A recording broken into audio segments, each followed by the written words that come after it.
Hello ladies and gentlemen, and welcome to another Gran Turismo video. In this week's tutorial we're going to be going over how to get 2 million credits on this week's time trial driving the Ferrari Dino GT around this track, Sardegna Windmills. This challenge is not for the faint-hearted. This car is particularly difficult to drive. It's a real challenge on edge as it likes to oversteer. But stay tuned, we're going to go through some tips and tricks. I'm going to show you how to relax and really make the most out of this car and really get the most out of the track. Before we start, there's a few things that you need to note here. So I will be driving with all assists off or on weak. So for example, the ABS is going to be on weak, the traction control is going to be off, and counter steering. I've seen that the top times are actually using counter steering on. But I'm being a bit brave. I've got counter steering off. You're welcome to try having it on either on weak or on strong if you're really struggling. It seems like some of the top drivers have done that, but I'll show you that you can get gold without it. There's one last thing to show you before we start this video. Pay attention to the car. Yes, it's a red Ferrari, but there is no body kit fitted to this car. In some of the other time trials, you can gain a little bit of free lap time by fitting rear spoilers, or by fitting front splitters, or even by changing the width of the tyres. You shouldn't do that in this time trial. It will destroy the balance of the car. The car's already pretty difficult to drive. You don't need to make it any harder. With that in mind, let's crack on. I'll go through the replay of my lap, and I will pause the video at different points to show you what I'm doing.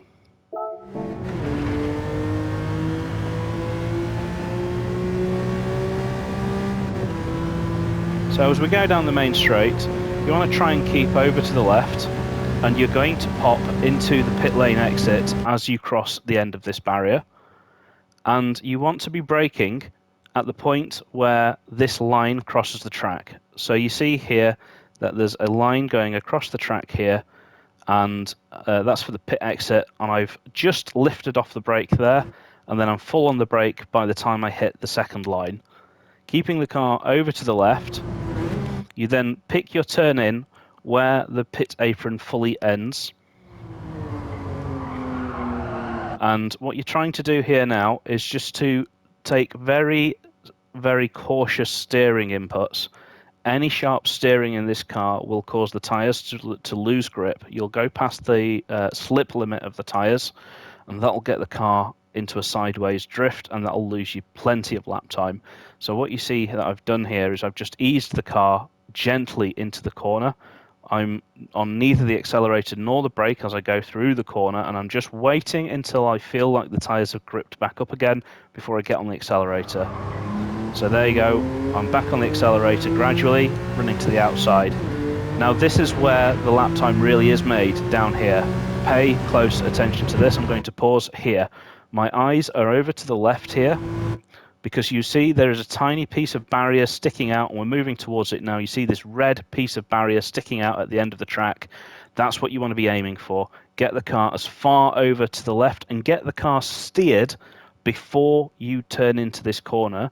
You don't want to have any steering angle on the car as you pass under that sign that says Sardegna. So you see here now I've got the car as far to the left as I can. I've gone as close to that barrier as I can. I mean, let's go off board. There you go. That's how close I was. And the car, really, I'm not steering that much. I've got a tiny little bit of steering angle, but not much. Yeah, and that's what you're aiming for, because then you want to be sweeping into the inside of this corner here. I've taken a little bit of a lift, but again, try and get as close to touching that rumble strip. Don't go over the rumble strip, but get as close as you can to it, and keep the car nice and smooth. Look at the steering angles that I'm making here. You see there's barely any steering angle on the car there, and that's the key to keeping this car stable, is just make very small inputs. You see I'm losing the steering here. This isn't a perfect lap, so I'm holding a four-wheel drift through there. So it could have been a bit quicker, but this is still good enough for a gold. And now what you're aiming for here is to brake just where this piece of track rejoins. So you can see, pardon me, I'm doing this in one take. You can see to the left here, that there's this end of this barrier and the track rejoins. Now, when you brake for this corner, don't brake hard. You just want to be very gentle on the brakes and very gentle on the steering. If you are running wide at this corner, it's because you're not braking early enough and not because you're not braking hard enough. Okay, so you see I am hard on the brakes, but I'm immediately straight off, right? And then I'm just taking it easy round here. I'm neither accelerating nor braking. I'm just rolling the car in, just a tiny, tiny, tiny trace of accelerator, right? And the car is sort of sideways here, but you can see that I've kept the steering wheel pretty straight and just a small correction on the wheel.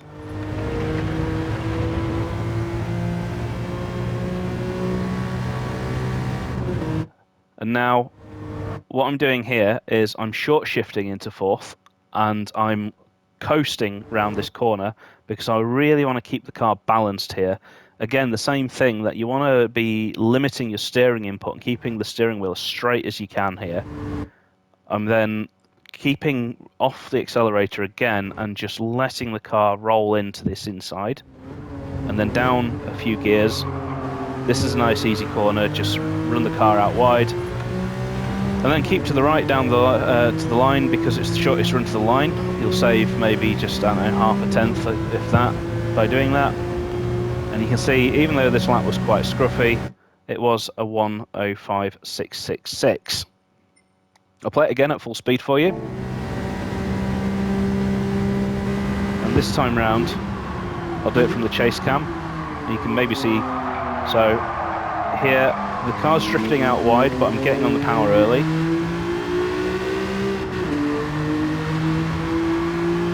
And as I said, you want to get that car turned and well over to the left before the corner. Just a slight lift there and managed to catch the car over the bump. And then just a dab on the brake and a careful turn in. I did have to apply some counter steering there. That would cost me maybe half a tenth. And then here, just really, really easy. The way to gain lap time on this is just to keep repeating the lap and try and learn a new corner each time you take a lap. So just work progressively, learning the line, learning the way the car handles. Start slow and build the speed up, and you will eventually get there to be on the gold time. So that is it for this video. Next week's video is going to be a very simple one because we've got Daytona Oval next, and it's an oval, and it's pretty easy. So stay tuned for that video. It's probably the easiest time trial to get a gold on in the history of Gran Turismo, but I am still going to cover it in a video.